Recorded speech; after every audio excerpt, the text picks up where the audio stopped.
I love designing characters and I love drawing characters. I got to that point where I feel like my designs needed more work. I mean, that means it's time for practice, right? Though practice can be boring sometimes, and it could act like it's a chore. Not unless you make the best out of it and make it fun. Hi, I'm Lynn and welcome back to another video. This is going to be a series, but I'm not really sure how much Pokemon I'm going to transform into human characters. For the first Pokemon, I decided to go with my favorite Pokemon, which is Drum please. Piplup, this cute water Pokemon. To be honest, Pokemon Diamond and Pearl was my first ever Pokemon game. I'm usually the person who goes for fighter starters, but I couldn't pass the opportunity to go with the cute water penguin, who's also very sassy. But without further ado, before we get started, if you guys don't know already, we have to make coffee first because that is very crucial to start my day. So let's get at it. Oh, also, cue the music.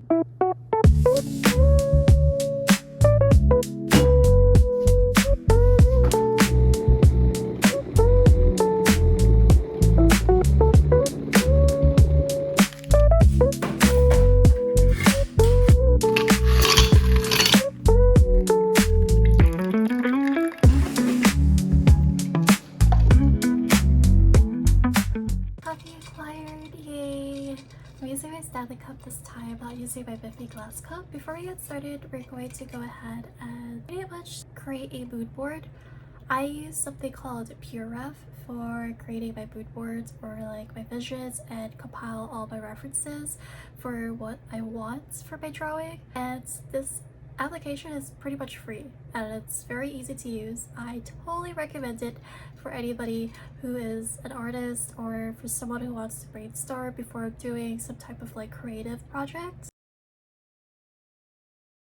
Hi guys, I'm using OBS to record my face cam and also my screen. PureRef, I'm able to just drag it anywhere and it just stays on my screen. You're able to just lock it so you don't have to move it, and basically you can just drag and drop whatever images that you see on the internet browser and move it however you like. Alright, so this is what I got so far. I use Pinterest and a little bit of Google. For the pictures that I use for references, I do save them so I know where I've gotten them from and don't lose track of it. So I basically just put the Pokemon, which is Piplup, as a reference. I got some references for poses, so I was thinking just something very simple, a little bit of like a blue color palette going on. And I have some hairstyles for his outfit, something with a cloak. So this is what I have, inspiration, and I also did like a cloak reference for like the folds. Yeah, I'm excited. Let's get started.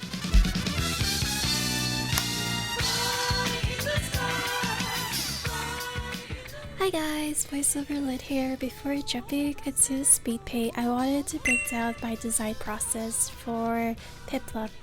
I go for simplicity first, getting the idea down first and then adding the details later.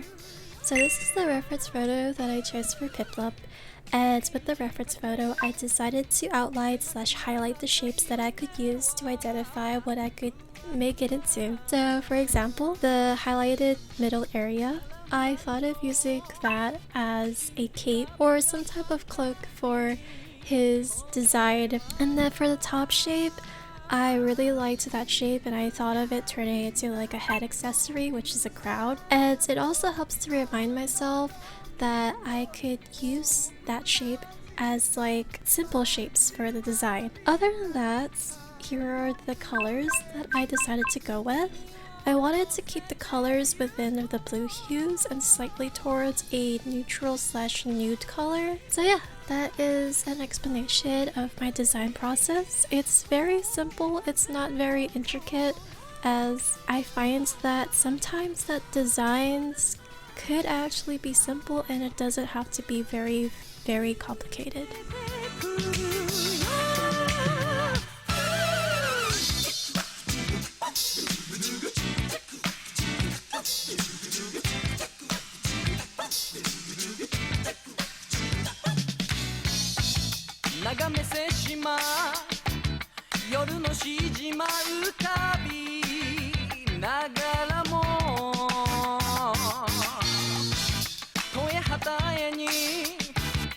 グルメ